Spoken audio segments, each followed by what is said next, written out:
एक बार ढोलकपुर जंगल में कू कोयल बहुत ही मीठा गाना गा रही थी। मैं हूँ कू कोयल, गाती हूँ सुंदर मीठा मीठा गाना। तुम सब भी सुनकर आ जाना, आ जाना, आ जाना। उसकी आवाज़ दूर दूर तक सबको सुनाई दे रही थी। तभी उसकी आवाज़ सुनकर एक जादूगर वहाँ आता है और उससे कहता है, वाह कू कोयल, तुम्हारी आवाज़ तो बहुत मीठी है, बिल्कुल खरा सोना है। सोना? हाँ। तभी जादूगर आब्राकाडाब्रा बोलता है और कू कोयल से कहता है, तुम अब से जब भी गाओगी और गाते समय अगर तुम्हारे मुंह से एक भी बूंद पानी की नीचे गिर गई तो वो बूंद सोने में बदल जाएगी। लेकिन तुम्हें एक बात का हमेशा ख्याल रखना होगा कि तुम कभी ऐसे लोगों के सामने नहीं गाना जो तुमको किसी भी तरह से नुकसान पहुंचाए। ऐसा बोलने के बाद जादूगर वहां से चला जाता है। इधर कू कोयल फिर से गाने लगती है। तभी वहाँ पर चंपा लोमड़ी आ जाती है और कू कोयल का गाना सुनने लगती है। गाना गाते कू कोयल के मुंह से पानी गिरता है। पानी के नीचे गिरते ही वो सोने में बदल जाता है। चंपा लोमड़ी अपने सामने सोना देखकर बहुत खुश हो जाती है और झट से सोना उठाती है। फिर वहाँ से बहुत तेज़ दौड़ लगाते हुए अपने घर पहुँचती है। इधर कू कोयल गाना गाती रहती है। तभी वहाँ एक शिकारी आता है। शिकारी के नीचे बैठकर कू कोयल का गाना सुनने लगता है। कू कोयल गाना गा ही रही थी कि फिर से उसके मुंह से पानी नीचे गिरता है। मुंह का पानी नीचे पहुंचते ही सोने में बदल जाता है। अपने सामने शिकारी सोना देखकर बहुत खुश हो जाता है और उसे झट से उठा लेता है। तभी शिकारी फिर देखता है कि ऊपर से पानी की एक और बूंद गिरी जो सोने में बदल गई। शिकारी फिर खुश होता है और उसे भी अपने पास रख लेता है।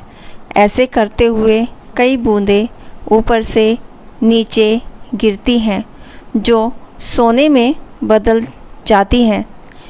शिकारी मन में सोचता है कि शायद आसमान से सोने की बारिश हो रही है और ये सोचते हुए वो एक एक करके सोना उठाता है।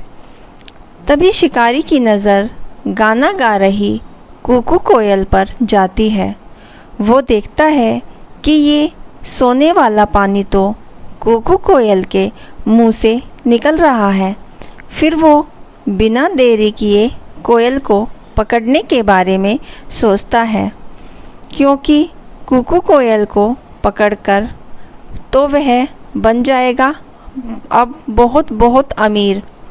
इधर कू कोयल गाना गाने में इतना खो जाती है कि उसे इस बात का भी ध्यान नहीं रहता कि उसके आसपास कौन है। फिर शिकारी बहुत धीरे से अपना जाल फेंकता है और कू कोयल को पकड़ लेता है। जाल में फंसते ही कू कोयल कहती है, धत तेरी कि ये क्या कर बैठी मैं। जादूगर ने भी कहा था मुझे कि आपके आसपास के लोगों से बचकर रहना। अब देखो मैंने अपनी लापरवाही के चक्कर में क्या कर लिया, जाल में फंस गई।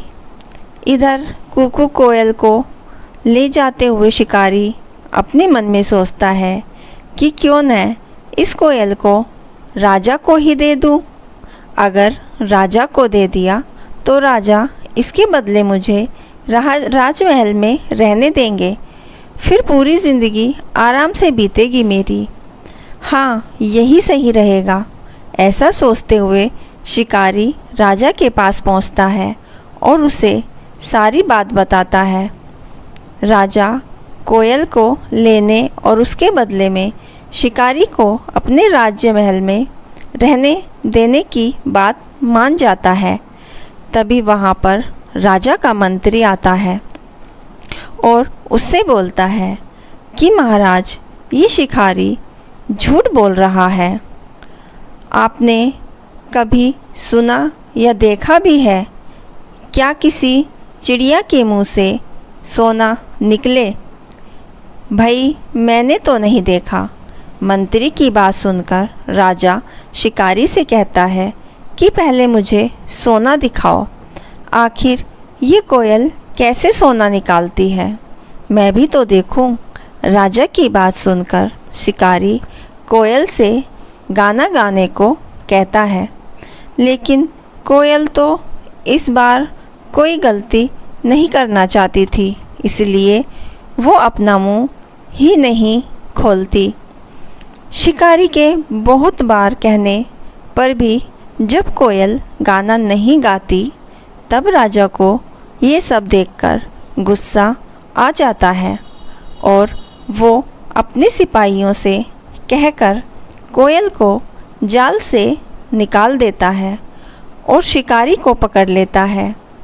जाल से निकलते ही कोयल गाना गाना शुरू करती है।